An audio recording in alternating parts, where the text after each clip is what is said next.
इलेक्शनच्या आधी 10 दिवस शिवण्या गेली. तर मला त्यांना विचारायचंय का तुम्ही या 10 दिवसामध्ये किती नारळ फोडले आणि किती वाघाविषयी किंवा काय लोकांविषयी किती तुम्ही बोलले आणि तुम्हाला मेळावे घ्यायला टाईम आहे, तुम्हाला इथे तिथे नारळ फोडायला टाईम आहे, पण तुम्हाला काही लोकांच्या जीवाची पर्वा पडलेली नाहीये. निकम साहेब जेव्हा आम्ही प्रचार करत होतो तेव्हा निकम साहेबांनी सांगितलं होतं मी जर आमदार झालो तर इथले सगळे वाघ पकडेल आणि गुजरातला नेऊन सोडेल, कारण की इथल्या पंतप्रधानांना मला असं वाटतं की त्याची खूप आवड आहे. तसं मला असं वाटतं की लोकप्रतिनिधींना त्यांना सुरक्षा पाहिजे. तुमचं काही चुकलंय का आज तुम्ही इथे आले नाही? तुम्ही स्वतःच्या मनाला प्रश्न विचारा. तुमचं जर चुकलं नसतं तर तुम्ही आज इथल्या लोकांमध्ये आले असते. म्हणजे शेवटी आम्ही सर्वसामान्य आणि तुम्ही मोठे, आणि या रोहनला न्याय मिळाल्याशिवाय आपण सगळे कोणी शांत बसणार नाही. आज मी जेव्हा सरकारी हॉस्पिटलमध्ये आले अक्षरशः त्या वडिलांकडे बघून मला वाईट वाटलं. ते सांगत होते ताई मला फक्त न्याय द्या न्याय द्या न्याय द्या. त्यांचा आज मुलगा गेलाय वाघाच्या तोंडामध्ये, त्याची मान आहे आणि वडील पाय धरून ओढतात. विचार करण्यासारखी गोष्ट आहे. तेव्हा बापाला काय वाटलं असेल ते सांगत होते ताई मी जेव्हा ओढत होतो त्यावेळेस माझ्या मुलाने 2 उलट्या केल्या. अरे रक्ताच्या उलट्या झाल्या वडिलांसमोर, याची किंमत कुणीही मोजू शकत नाही. त्या आईची आणि वडिलांची ही आर्तहात ही आज आपल्याला सगळ्यांना कोणी उठून गेलं तरी चालेल. आम्ही महिला रात्रीचा दिवस करू आणि इथेच आंदोलन करू, आम्ही रोडवर झोपू, पण आम्ही इथून बाजूला जाणार नाही. आज बिचारा रोहन गेल्या, उद्या कुणाचा नंबर लागेल माहित नाही. आणि आज इथे लोकप्रतिनिधी इतके शांत बसलेत की त्यांना इथे यायला वेळ नाही. का तुम्ही एवढी चूक केली आहे का? तुम्हाला जेव्हा एक जनता दरबार खासदार घेतात त्यावेळेस अधिकारी येतात, तुम्ही त्यांना फोन करून सांगता तुम्ही तिथे काय गेले. आम्ही खासदारांना सांगतो एक जनता दरबार का ते सांगतात नको काही अधिकाऱ्यांना इथं बोलवलं त्यांच्यावर दबाव टाकला जातो. मग तुम्ही वन विभागाच्या अधिकाऱ्यावर दबाव टाकू शकत नाही का? तुम्ही एक लोकप्रतिनिधी आहात, तुम्ही या सगळ्या प्रश्नांची उत्तरं द्या. तुम्ही काल मेळावा घेतला, मेळावा सांगताय अजितदादा मुख्यमंत्री आहेत तोपर्यंत तालुक्याला कमी पडणार नाही.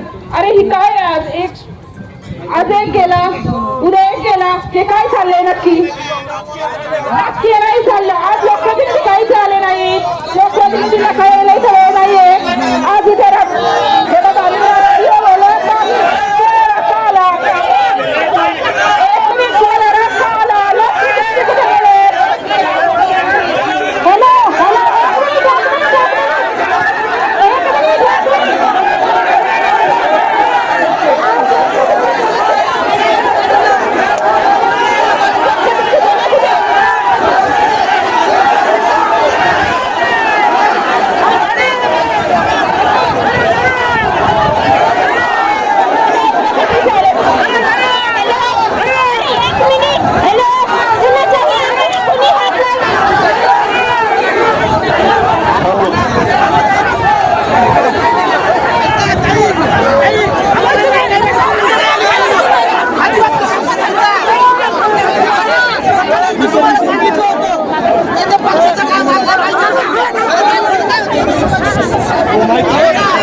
राजकारण मधून विषय लोकांचा जीव गेलाय, लोकांचा जीव जातोय. तुम्हाला राजकारण कुठून करू नका, फक्त जीवाचा विषय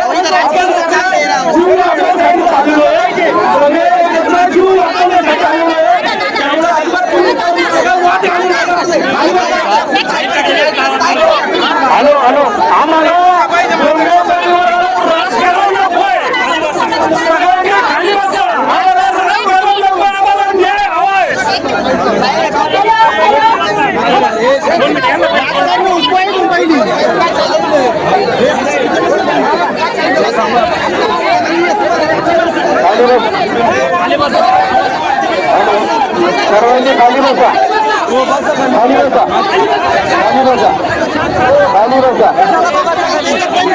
बसा, एक खाली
पोलीस जरा थोडे आपण थांबा. पोलीस डिपार्टमेंटला विनंती आपण थोडी बाजूला थांबा. 1 मिनिट. पोलीस मंडळी थोडी बाजूला करा. पोलीस मंडळी थोडी बाजूला थांबा. प्लीज शांत होते. काय असेल हे का आम्ही मगाशी देखील सांगितलं की हा जो लढा आहे हा बिबट्या मानव झालेला संघर्ष याच्यामधून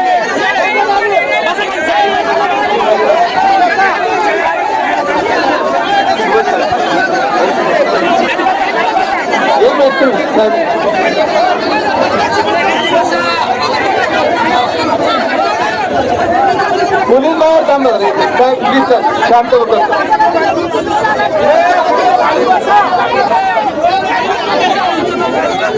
मांडे साहेब सांगतो 2 मिनिट.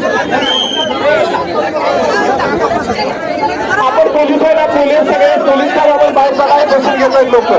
मॅडम इकडे आपण बाईक करा. बसतात हे लोक. बघा ते बस रमेश शंकर खाली बस. मांडे साहेब हे पा खाली घ्या. 1 मिनिट. हा नाटक पोलीस आहे.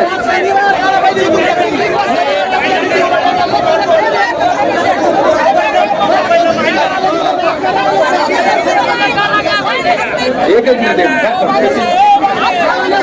तुम्ही बोलू नका. आज मी आपल्याला सर्वांना विनंती. केतन खाली बसा. सरपंच भाऊ बसा. सुरेशराव बसा खाली. काही झालेलं नाही. काही झालेलं नाही. पहिले या निमित्ताने सांगतो कोणी आपल्या भावना व्यक्त केल्या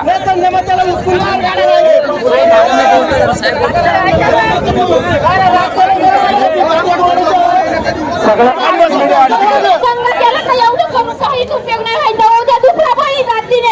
प्लीज माऊलींनो माझ्या भावांनो मी तुमच्या बहिणीप्रमाणे काहींच्या लेकीप्रमाणे प्लीज तुम्ही खाली बसा